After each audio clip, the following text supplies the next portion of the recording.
Hello, hello, and welcome back to English with Wolfizzle, the only place on the internet where we throw the dusty old textbooks out the window and learn to speak real, natural, beautiful English. I am your host, Professor Wolfizzle. Today, we are tackling a skill that is vital for friendships, work, and travel. Expressing your opinion. How do you say what you think without being rude? Joining me today to share her opinions is our wonderful new guest, Clara. How are you, Clara? Hi, Professor. Hello, Wolfpack. I am doing fantastic. And I have to say, I have a lot of opinions today, so this is the perfect topic for me. I'm glad to hear it. You know, in many languages, people are very direct. But in English, especially in British culture, we like to use softeners to make our opinions sound more polite. That's so true. If I just say, you are wrong, it sounds like a fight is starting. We need better ways to agree and disagree. Exactly. So, Wolfpack, let's start with the most basic way to give an opinion. Most students know "I think," but that can get a bit boring if you say it every time. Clara, what are some alternatives? Well, a very common one is "in my opinion." Or if you want to sound a bit more personal, you can say, "I feel that." Or "if you ask me." "If you ask me" is a great one for informal conversations with friends. For example, "If you ask me, that movie was way too long." Another good one for intermediate learners is "from my point of view." It sounds a bit more professional. Let's practice these. Listeners, repeat after Clara. In my opinion, I feel that. if you ask me. From my point of view. Okay, Professor, but giving an opinion is only half of the conversation. What happens when I hear your opinion? How do I agree? If you agree 100%, you can say, "I couldn't agree more," or "That's exactly what I was thinking." I also like to say, "You're absolutely right." It's simple and very strong. But what if you only agree a little bit? We call this partial agreement.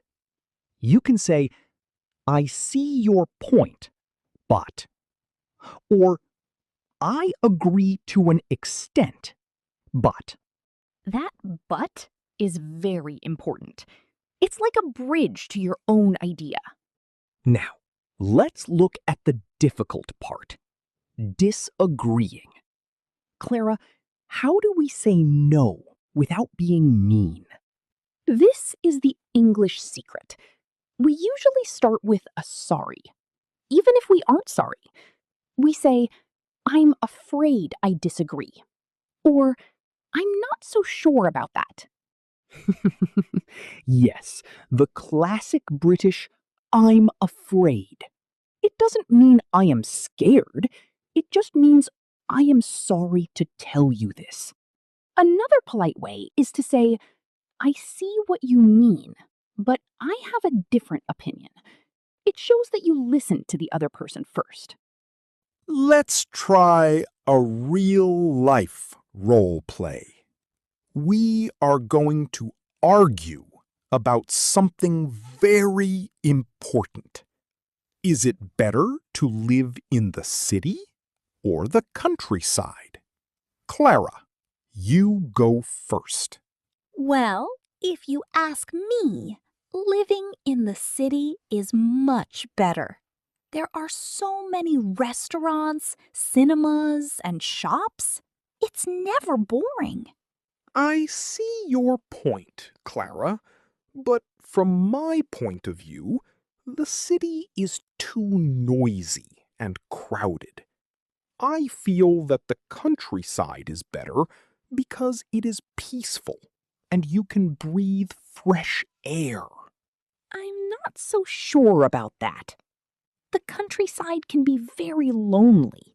Plus, the internet connection is usually terrible. Don't you think life is easier when everything is close by?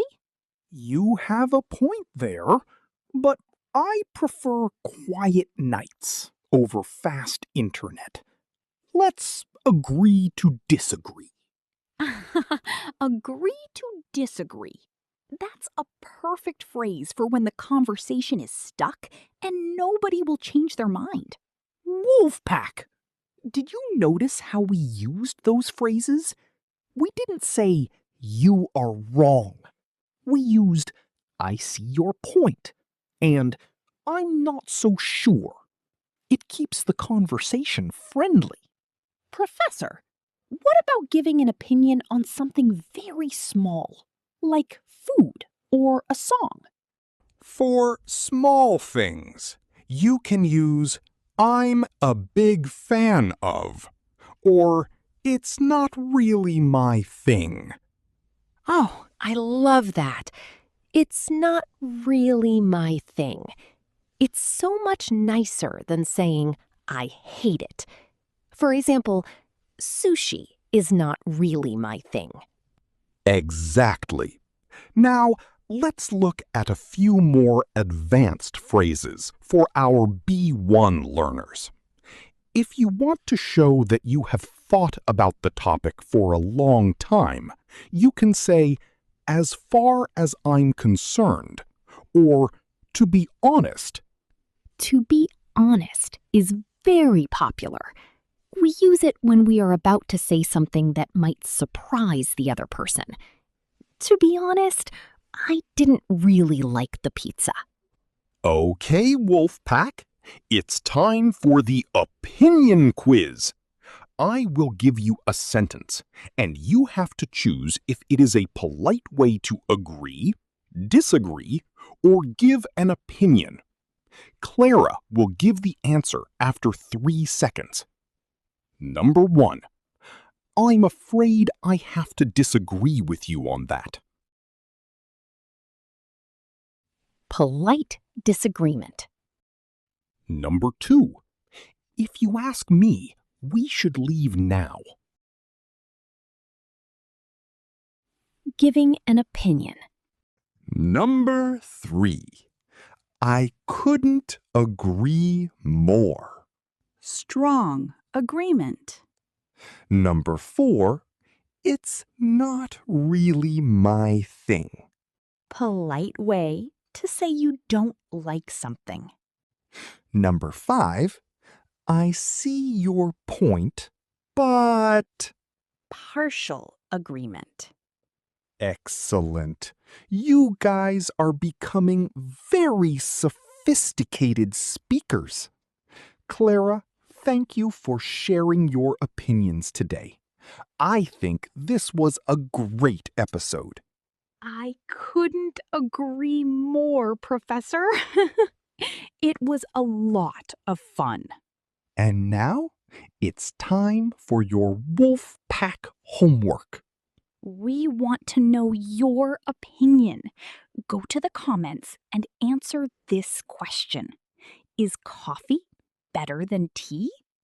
Use one of our new phrases, like, in my opinion, or I feel that.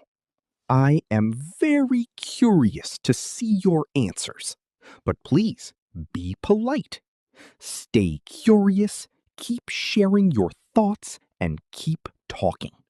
This is Professor Wolfizzle and Clara, signing off. Bye-bye, everyone. See you in the comments.